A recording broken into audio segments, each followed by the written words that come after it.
Hey everyone, Coach Micah here, and welcome back to the channel. In the last video, I showed you guys how to research like a coach. There's a lot of content that is applicable to the upcoming resolution, and so not only did I give you a good place to start when it comes to researching applications, but also setting you up for success in inspiring you to come up with case ideas and find different arguments that have to do with the resolution. In fact, that's what today's video was supposed to be on: how to write a case, or how as a coach I would write a case as I prepare for the upcoming resolution. But there's been a lot of things happening in the last few days that are really important for this resolution, and I wanted to make this video to highlight one of those events. So let's get into it. I briefly mentioned this example, one that is currently unfolding and one that we want to keep our eyes on, but it is the current conflict between Israel and Iran.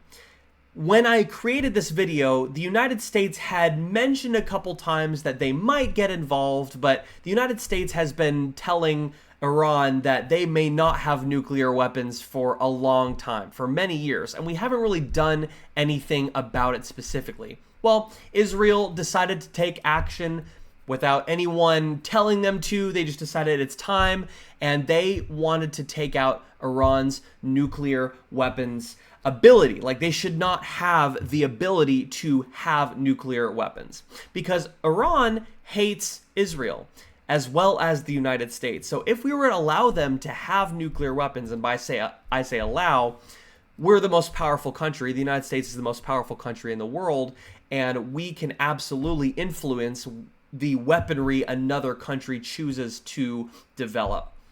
And if a country hates the United States, in this case because the country hates Israel, do they then, Israel, have the ethical responsibility to defend themselves? That's what we're talking about in the terms of preemptive strikes, because a preemptive strike is a form of military intervention. And when we're in an LD values debate, we have to look at the ethical impacts of decisions like that. But for this, we know Iran must not have nuclear weapons because they hate Western civilization. They hate Israel and they hate the United States. So Israel decided to take action. Let's look at some current, the timeline that has happened over the last few weeks here in June. So Friday the 13th in June, Israel carried out several attacks, quite a few of them actually, over 6 different cities in Iran, specifically over Tehran and Natanz. Those were the ones that got a lot more of the fire from the missiles. And the goal here was to take out sites that Israel believed Iran was using to develop nuclear weapons. They argue it was actually nuclear energy, but again, the argument here is that Iran must not have nuclear weapons at all, or any sort of nuclear capability. After Friday the 13th, we had on Thursday the 19th, Israel expanded their attacks to once again target Natanz and to attack a heavy water nuclear reactor known as Kundab. I believe I'm pronouncing that correctly. So they're continuing their fight and they're continuing their search of nuclear weapon or nuclear distilleries. I don't know exactly what to call it. Nuclear sites in Iran. And then on Saturday 21st, just a few days ago, the United States decided to get involved. Now, a few days prior, President Trump had said that he was going to give Iran 2 weeks. Within that time frame, he would make a decision on whether or not he would take action or not take action. Well, it was just a few days later, he decided to take action and thus commenced Operation Midnight Hammer, in which several B-2 bombers from the United States carrying a payload of very specific weaponry, missiles that are specifically used to really dig deep into rock underground to get some of these secret bases. They attacked Fordo, Natanz again, and Isfahan, several other nuclear sites, so that they would be able to help Israel in their battle of trying to get rid of nuclear sites and Iran's nuclear capabilities. You know, as you may expect, following that attack, today, as I'm recording this, is Sunday, Iran decides to threaten the United States, saying they've crossed a line. they have made the wrong decision and that will spell doom for America, basically. And they are entering talks with Russia. An important piece of information is that Russia is actually developing, they have a nuclear site in Iran. It's called, I think it's called Bushehr. And from an article that I had read pre-Operation Midnight Hammer, they were worried that the United States would take action against Russia's nuclear site in Iran, but they did not. They took action against Fordow, Natanz, and Isfahan, which are quite far away on the map from Bushehr. But anyways, let's take a look exactly what that means for the retaliation that was threatened. So I have a couple headlines that are really key.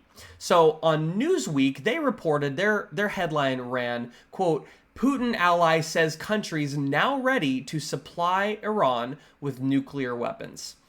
So what that means is, according to Newsweek, Iran is not going to be able to develop a nuclear weapon anytime soon because the military intervention by both Israel and the United States were successful. They took out, they met their goal. They took out these nuclear sites, which was key to what they were trying to do in preventing Iran from developing nuclear weaponry, even though they, again, argue it's for energy. Well, if they aren't able to have nuclear weaponry and they want to defend themselves, which they argue in another article by the Palestine Chronicle, that they are within their right to defend themselves against an attack from the United States like that. And thus, other countries would give Iran nuclear weapons to use. So that'll be really interesting. We'll talk about that in a second. But from the Palestine Chronicle, same day, Russia's Medvedev, he's the... I don't remember his title exactly. He's high up in Russian politics. He said that countries are ready to give Iran nuclear weapons. Now, they do not disclose which countries are going to be the ones to give the nuclear weapons to Iran, but that is something that you want to be aware of, i.e. the consequences of military action should diplomacy have been used here. And then we even have the Times of Israel, which reported on the 23rd of June that diplomacy is not an option after U.S. strikes on Iran, Iran's top diplomat says. So according to their top diplomat, diplomacy is just not an option anymore, which begs the question, does military intervention harm the ability to do diplomacy in the future? If you haven't watched President Trump's address to the country, then please do that, because he talks about peace through strength, and he talks about we are ready for diplomacy. In essence, you can't have nuclear weapons, Iran. We aren't going to let you have that, but we're not going to attack you and your peoples. And Pete Hegseth, the Secretary of Defense, has also said we're not here to take out your people or have a regime change. We just want to not allow you to have nuclear weapons. So we want diplomacy, we want peace. And Iran does not want peace at all. They have no interest in that now. And in fact, according to the article, I believe by the Palestine Chronicle, they are emboldened. The actions the United States took against them emboldened them. It made them even more, it united them spiritually. Even to people who aren't Muslim, they hate America even more now. And that's something to consider as well. So there are a couple things that remain to be seen with the current conflict that's going on right now. So what are the further consequences that we will see? Our resolution won't be debated in a tournament for several more months. So as you research and create cases, you need to stay up to date on an example like this, because there's a lot of key information. We'll have the gift of hindsight. If this application happened during the tournament season, then a lot of the arguments made by competitors would be projections. We wouldn't exactly know what's going to happen in the future. We would just have to look at what history says. But because this is going to be a few months in the future that we'll have tournaments, we will be able to see a little bit of what the fallout is from examples like this. So keep an eye out for the consequences that could potentially be a result of the action. Another thing we need to consider is how the negative will call these military interventions effective. Because these military interventions were successful. That is the key part. They were successful, but is success the same thing as effective. That is a definition that you want to make sure you understand. Is success also the same thing as effective? Are they synonymous? Another thing we want to look at is, will this lead to peace? So President Trump's strategy is peace through strength. And that's how he was able to avoid getting involved in any wars in his first term, despite the presidents before and after him getting involved in military conflicts around the globe, or at least wanting war. He took kind of strong action, whether it be economic or in this case, a military strike, in order to create peace. So if I disarm an enemy with a military strike, then they probably have no option but to be peaceful. And that's what President Trump is hoping when he says that if they are to retaliate and attack any United States asset, then we will blow them sky high, basically. I believe in the address he says that it will be much more easier to attack them, and it will be a large amount. So we could argue that military interventions lead to peace because they disarm the enemy and they are not able to, take any further action.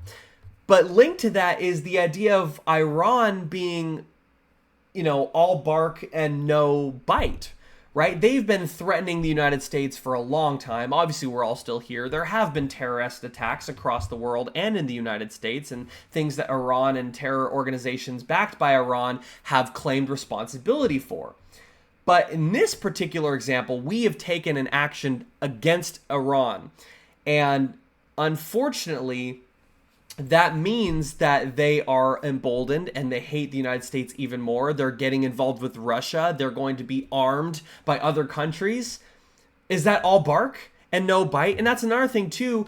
Our relationship with Russia is very important. We are in the middle of trying to help them navigate a situation with Ukraine and vice versa, help Ukraine. We want to see diplomacy there. We want to see an end to the years of fighting that have happened and the conflict that have just been happening between those two countries.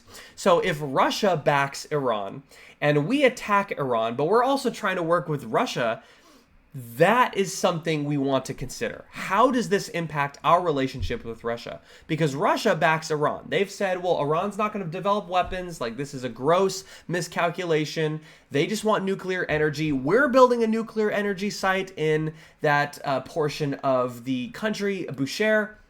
So clearly, you guys just need to back off. Are we angering Russia? Would Russia be strong enough to attack? And when you act in a way that engages the military of different nations, that is a large consequence. For example, we want to keep in mind that all of our actions have potential negative consequences. And by our actions, I mean foreign policy. So specifically within military intervention, whenever you get the military involved, you're going to risk things like death, destruction, economic collapse, right? Weakened relationships, sustained conflicts, potential world war. So that plays into an ethics argument of, is it worth it? We'll get there in a second. But also we have to remind ourselves that diplomacy may not be the best option when facing enemies. And what do I mean by this? Well, you can't negotiate with terrorists, as some countries believe. And so if a country hates you, if a country hates Israel with all its guts and it won't be open to diplomacy, it just wants to fight, then shouldn't that country who is being threatened all the time take action to just get rid of the threat? That's the idea here. So maybe diplomacy would not have been the better alternative in this example. Maybe we would have had to do military intervention. It would have been more effective. Again, President Trump believes in peace through strength. So diplomacy is inherently peaceful. It has to be peaceful. It cannot include war in order to make sense in this resolution. So although the negative is trying to show that military intervention is good, even though the potential consequences of military intervention are quite serious, diplomacy might just be useless as well. Like it would not work. Another example, I don't remember if we touched on it in the last video, but the failure to prevent North Korea from arming themselves with nuclear weapons was in response to a failure in diplomacy. We were unable to talk them out of developing nuclear weapons, and of course we didn't take any action, so now North Korea has a nuclear arsenal. So things like that. Diplomacy may not be the best option when facing enemies. And that brings us to the ethical argument, right? Do the means justify the ends? So if Israel is going to attack, that's their means. They are trying to attack and defend themselves against a potential threat. It's a preemptive strike. If the ends is worsened relationships with other countries, more death, is that justified? Should they have not acted if they knew that was going to be the ends? So the ends justify the means, or the means justify the ends, are different ethical structures you want to consider as you write cases, because the argument here is, yes, the means justified the ends. We needed to defend ourselves, even if that meant we ended with a further conflict. So think about that when it comes to Iran, and the United States. Do means justify the ends? How do we link effectiveness to ethics? Keep that in mind there.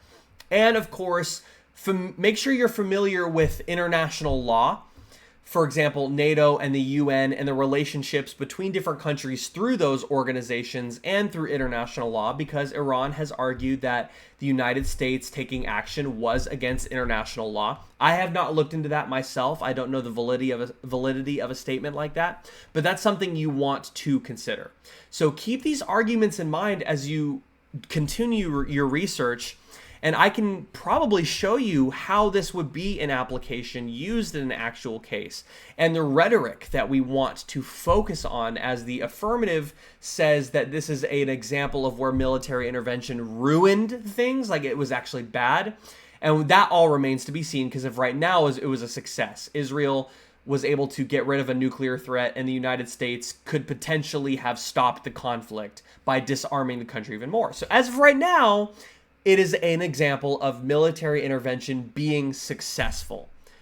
But what would that actually look like in the future is the real thing. And that's where the affirmative might be able to come through and argue that it was a failure and we should not have done it. So keep these arguments in mind as you continue to research. Hopefully the next video will be a continuation of that research into how to build a case. And just as a quick roadmap, what I hope to accomplish in that video is to go over the different case structures, different tools for rhetoric, and how you can frame an argument to help your thesis or the main idea of your case, as well as, again, provide some examples besides Iran and Israel's conflict, as well as the United States involved there, of course, but other applications like China, North Korea, Vietnam, Ukraine and Russia, and other examples like that. So I hope this video was helpful, and I will see you in the next one.